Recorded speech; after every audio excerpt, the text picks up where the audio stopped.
ఎలా ఊహించి ఎలా ఊహించే దైవం సంపూర్ణంగా కనిపించిందో అది బాబానే. అది బాబాగా వచ్చింది. అంతవరకు ఎవరు రాలేదు, ఎట్లా రాలేదు. అది ఆ ప్రపంచ ఆధ్యాత్మిక చరిత్రలోనే లేదు. చెప్పిన కపడే స్కాలర్షిప్ అంతా అక్కడ చూపించాడు. ఒక మాటలో చెప్పగలిగారు అంతే.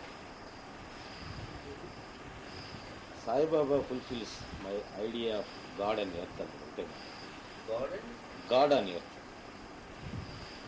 భగవంతుడే భూమి మీదకి వస్తే ఎలా ఉంటాడని నేను అనుకున్నానో అలా ఉన్నాడు సాయిబాబా.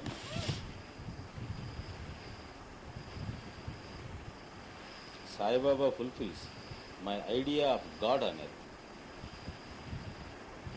అది వీళ్ళు వాళ్ళు చెప్పింది కదా, అది కపడే చెప్పింది.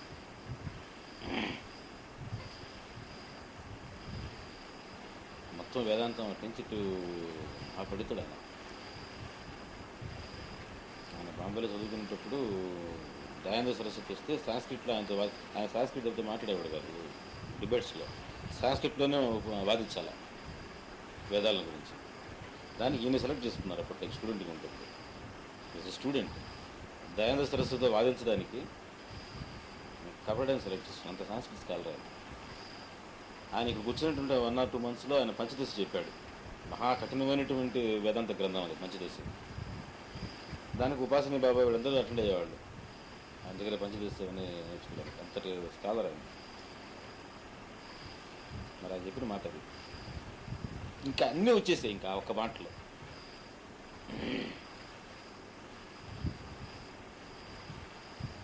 సాధకుడిగా బాబాను ఊహించామనుకున్నాను. ఇప్పుడు ఆయన సాధన మొదలు పెట్టాడు. అక్కడ సంకల్పం ఏమైంది? ఎటు ఊహిస్తాం? తమాషా ఏంటంటే ఆయన సాధకుడిగా కూడా వ్యక్తమయ్యాడు ఇప్పుడు కూడా. మరి పూర్ణ జ్ఞాని సాధకుడుగానే ఉంటాడని సూత్రాన్ని అక్కడ కనిపించింది. ఎక్కడో బిగిన్ చేసి ఉండాలి కదా. ఎటు తెలుస్తుంది మనకు బిగినింగ్? దీన్ని బట్టి దాన్ని ఊహే అది. నేను ఒక రకంగా ఊహించవచ్చు, మీరు ఒక రకంగా ఊహించవచ్చు. దానికి అర్థమే ఉంది. రియాలిటీ ఎట్టే నా ఊహ నాకు రియాలిటీకి దగ్గరికి ఉంటుంది, మీ ఊహ మీకు రియాలిటీకి దగ్గరికి ఉంటుంది. ఊహ రియాలిటీ దగ్గరికి ఎట్లుంటుంది? ఊహ ఊహే.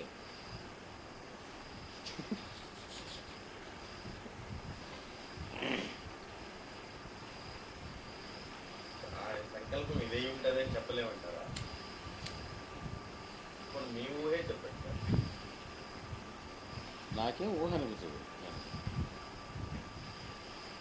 నాకు కావాల్సింది నేను త్వరగా నాకు ఐడియా పోలా.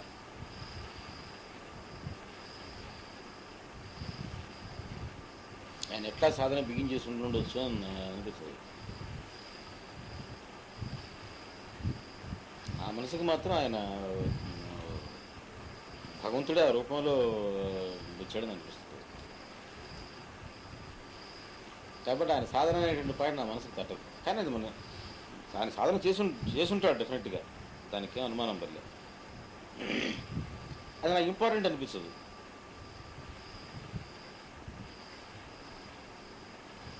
ఏదో లోకం కోసమే కరుణించడం చేసిన సాధన అదేం పెద్ద మంది లెక్క తీసుకోవాల్సిన అవసరం ఉంది. అది పెద్ద లెక్క పెట్టి సాధన కదనిపిస్తుంది.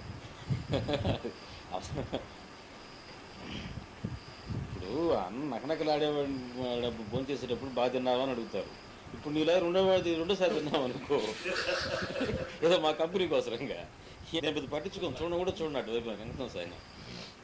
ఆ రెండింటికి ఎంత డిఫరెన్స్ ఉంది.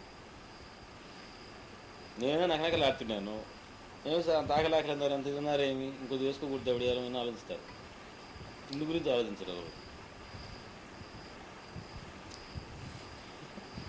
బాబా సాధారణ నువ్వు తినే తిండి లాంటివి, మామూలు చేసే సాధారణ నేను తినే తిండి లాంటివి.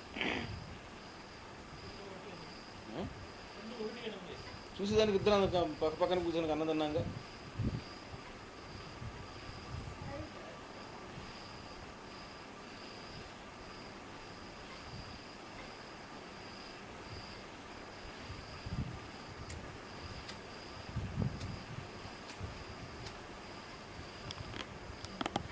స్వామిని నెక్స్ట్ పేజ్ అని మనం అనుకుంటూ ఉంటాం. స్వామి నేను ఎప్పుడు అనుకోనట్ట, నేను అనుకుంటాను. నేను అనుకోను.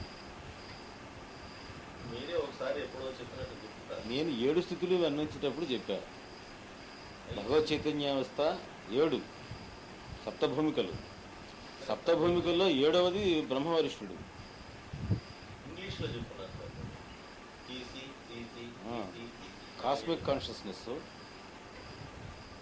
అది 5వది. కాస్మిక్ కాన్షియస్నెస్ ఫస్ట్ జాగృత స్వప్న సుషుప్తులు 3. దాని తర్వాత టీసీ క్రియావస్థ, సిసి క్రియాతీత అవస్థ, గాడ్ కాన్షియస్నెస్ భగవత్ చైతన్యావస్థ, తర్వాత యూనిటీ కాన్షియస్నెస్ బ్రాహ్మ్యావస్థ. బాబా భగవత్ చైతన్యావస్థలో ఉన్నాడా బ్రాహ్మ్యావస్థలో ఉన్నాడా చెప్పడం కష్టం. రామకృష్ణ పరమహంస భగవత్ చైతన్యావస్థలో ఉన్నాడని చెప్పవచ్చు. ఈ 3 స్థితులకి బేసిస్గా ఉండేటువంటిది ట్రాన్స్జెండెంటల్ కాన్షియస్నెస్. ఇది దీంట్లో ఉండేటప్పుడు ఏది బేస్లోనే ఉంటాడు. ఇక 3 స్థితులు ఉండవు.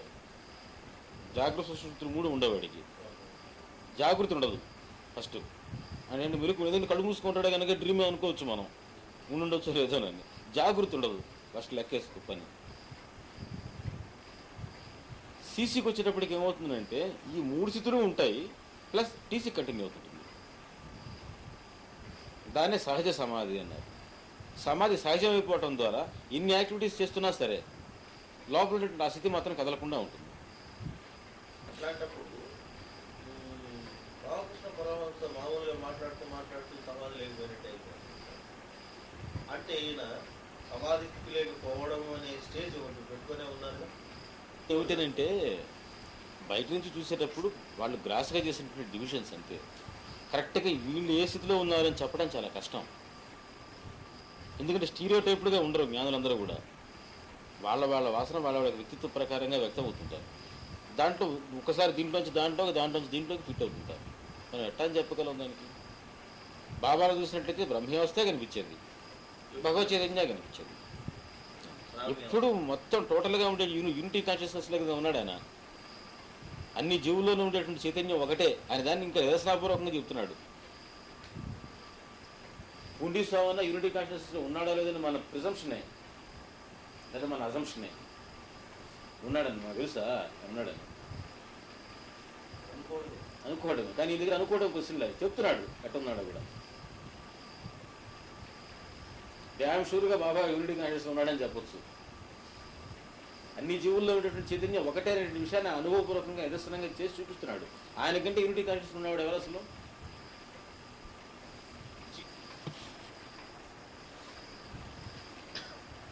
సర్వత్రా ఉండేటువంటి బ్రహ్మాన్ని నిదర్శనాపూర్వకంగా నిరూపించినటువంటి వాడు బాబానే. ఉన్నది నిజమైన బ్రహ్మ్యావస్థ ఇదే.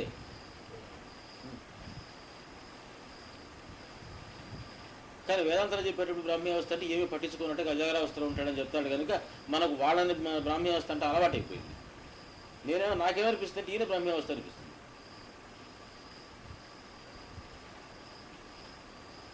భగవత్ చైతన్యావస్థ కనిపిస్తుంది, ఈశ్వరతత్వం కనిపిస్తుంది. యూనిటీ కాన్షియస్నెస్లో ఉండి అట్టాగే ఉండిపోవాలి, అంతటా ఒకటే కనుక ఎవరితో ఏం యాక్ట్ చేస్తాం అది వాళ్ళు చెప్పేది. వాళ్ళు బాహ్యంగా ఏదైనా ఒక యాక్షన్ చేయడానికి తనకంటే అన్యంగా ఏమీ భాషించదు కనుక అట్లాగే యాక్షన్లెస్గా ఉండిపోతారు అని అంటాడు. తనకంటే అన్యంగా కనిపించడం లేదనే విషయం చెప్తూ అన్నిటినీ కంట్రోల్ చేస్తూ అన్నిటిని యాక్ట్ చేయటం ఈ 3 మళ్ళీ ఆయనలో కనిపిస్తాయి బాబాలో. సర్వజీవులో ఉండేది ఆయనే, కానీ అన్ని జీవులతో ఆయన మన వ్యవహారం చేస్తున్నాడు, అన్ని భూతాలని మన కమాండ్ చేస్తున్నాడు.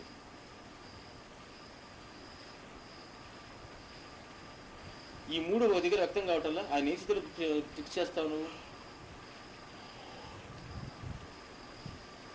కాబట్టి ఇక్కడ వేదాంతం ఏమీ పనికిరాదు. బాబా దగ్గరికి కూర్చున్నప్పుడు వేదాంతాన్ని కూడా చిక్కడు.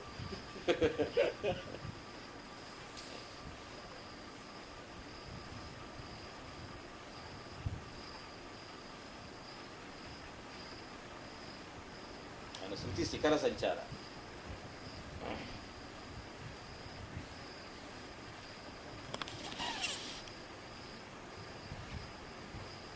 సంకల్పం ఏమైంది అనేది మనం చెప్పలేము. ఈయనకి సాటి ఎవరు లేరు సాయి. నీకంత వేదాంతం చెప్పి ఎక్కడా చిక్కడు. నువ్వు ఆయన స్టేట్ని ఫిక్స్ చేయటం వీలే పడవు.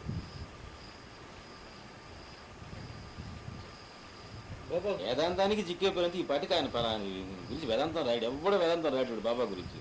కట్టదాడు పోయేటప్పుడు బుర్ర ఎందుకు బాధలే బాగా ఉండాలి. తెలిసి తెలియకుండా రాసేయచ్చు, అది వేరే విషయం. డీప్గా పోతే మాత్రం చిక్కడు.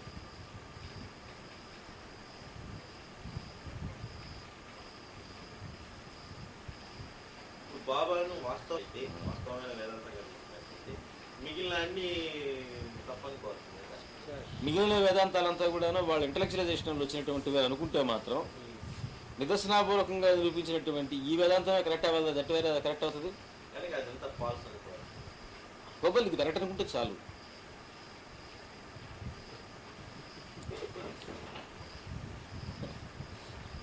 ఫాల్స్ మీద మనకి మనసు పెట్టాలి, రైట్ మీద పెడితే పోలా. సత్యం ఒక అంతు తేల్చుకున్నాడు. ఇప్పుడు మొత్తానికి బాబా సాధకుడుగా ఉంటుంది.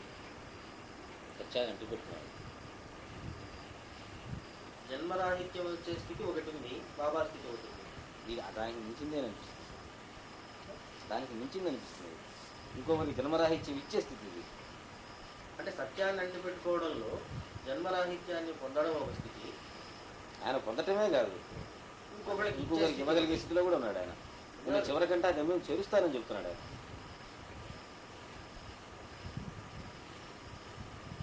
సో సాధన మొదలుపెట్టే పరిస్థితుల్లో జన్మరాహిత్యం కోరుకునేవాడు అక్కడికి ఆగిపోతాడు.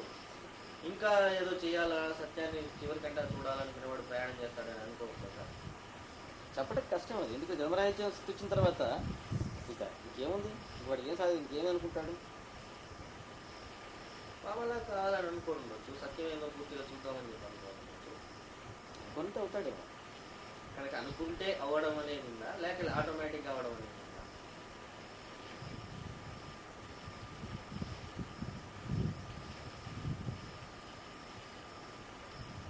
సిద్ధాంతం ప్రకారంగా తీసుకుంటే అది ఆ రకంగా సాధన చేస్తే అవుతారు. కానీ అయినట్టుగా మనకి ఎక్కడ దాఖలాలు లేవు. అందుకే ఓన్లీ థియరిటికల్ పాసిబిలిటీ. కాబట్టి దీనట్టు ఎక్స్ప్లెయిన్ చేయాలా బాబాని గురించి అంటే, ఎవరైతే ఈ భగవత్ చైతన్యావస్థలో మనం పోయి కలవాలనుకుంటే మాత్రం కలవటం వరకే ఉంటుంది. ఆ చైతన్యం ఈ రూపం ధరిస్తే అప్పుడు ఇట్లా వ్యక్తమయ్యేదానికి అవకాశం ఉంది. కాబట్టి ఆ చైతన్యమే ఇట్లా వ్యక్తమైనటువంటి స్థితి నాకు.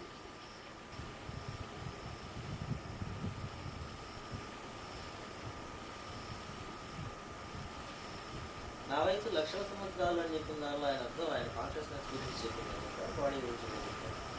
బాడీ గురించి చెప్పారు, కాన్షియస్నెస్ గురించి. బాడీ గురించి చెప్పడానికి అవకాశం లేదు.